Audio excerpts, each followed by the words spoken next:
بسم اللہ الرحمن الرحیم۔ معزز دوستو، السلام علیکم۔ قصص الانبیاء میں آج ہم ذکر کریں گے حضرت عزیر علیہ السلام کا۔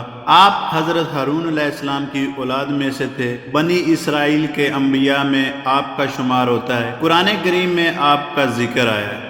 آپ پوری تورات مقدس کے حافظ تھے۔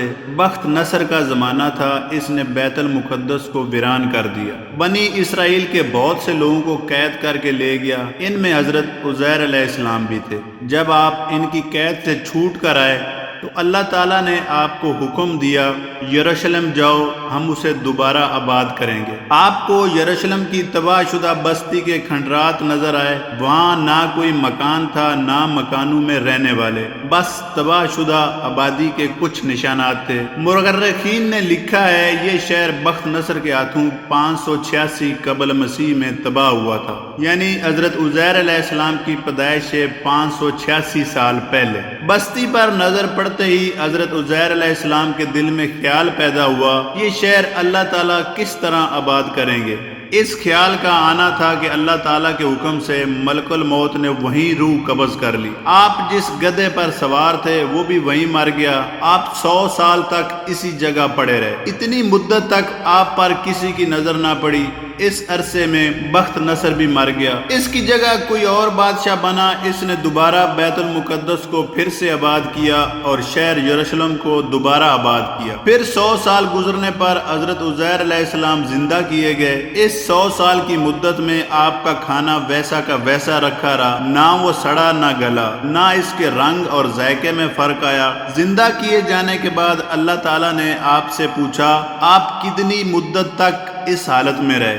آپ نے جواب دیا، میں 1 دن رہا ہوں گا یا 1 دن سے بھی کم۔ اللہ تعالیٰ نے ارشاد فرمایا، نہیں بلکہ آپ اس حالت میں 100 سال تک رہے۔ عزیر علیہ السلام پر جب موت طاری ہوئی تھی اس وقت اشراق جیسا وقت تھا، اور جب زندہ کیے گئے تو سورج غروب ہو رہا تھا۔ اس سے حضرت عزیر علیہ السلام سمجھے کہ 1 دن یا اس سے کم وقت تک آپ اس حالت میں رہے۔ پھر مردہ ہونے سے پہلے آپ کو جو خیال آیا تھا، آپ کو اللہ تعالیٰ نے اس کا جواب دیا اور آپ سے کہا گیا، اپنے مرے ہوئے گدھے کو دیکھیں، اس کی ہڈیاں بکھری پڑی تھیں۔ آپ نے ان بکھری ہڈیوں کی طرف دیکھا، اللہ تعالیٰ نے انہیں جمع ہونے کا حکم فرمایا۔ پہلے ہڈیاں آپس میں جڑی، پھر ان پر گوشت چڑھا، کھال آ گئی، اس کے ساتھ ہی اس میں جان آ گئی، اور وہ زندہ ہو کر اپنی آواز میں شور کرنے لگا۔ جب یہ کیفیت آپ نے اپنی آنکھوں سے دیکھ لی تو بولے، اے پروردگار، مجھے پورا یقین ہے آپ ہر چیز پر قادر ہیں۔ یعنی یقین پہلے بھی تھا،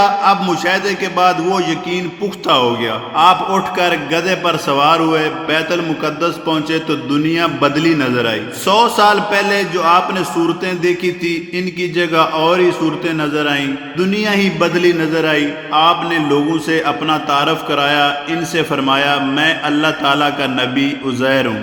اپنے بارے میں آپ نے انہیں تفصیل سے بتایا، انہیں یقین نہ آیا۔ بخت نصر نے جب وہاں تباہی مچائی تھی تو بنی اسرائیل کی کتابوں کو جلا کر راکھ کر دیا تھا، یہاں تک کہ انہوں نے تورات مقدس کو بھی نہیں چھوڑا تھا۔ لہٰذا آپ کی بات سن کر بولے، 100 سال بعد مردہ عزیر کہاں آ گئے؟ اگر آپ واقعی اللہ تعالیٰ کے نبی ہیں تو تورات سنا دیں۔ آپ چونکہ تورات کے حافظ تھے اس لیے فوراً سنا دی۔ تب لوگوں کو یقین آیا کہ آپ اللہ کے نبی ہیں۔ مردہ بستی کو دیکھ کر چونکہ آپ کو وسوسہ آ گیا تھا کہ اس بستی کو اللہ تعالیٰ دوبارہ کس طرح آباد کرے گا، تو اس وسوسے کے جواب میں اللہ تعالیٰ نے آپ پر موت طاری کی تھی۔ اب جو آپ نے انہیں تورات پر سنائی تو یہ بات ان کے بعد والوں کی تباہی کا سبب بن گئی، کیونکہ ان کی حضرت عزیر علیہ السلام سے محبت بے تحاشا بڑھ گئی اور اس محبت نے گمراہی کی صورت اختیار کر لی۔ انہوں نے نعوذ باللہ آپ کو خدا کا بیٹا کہنا شروع کر دیا۔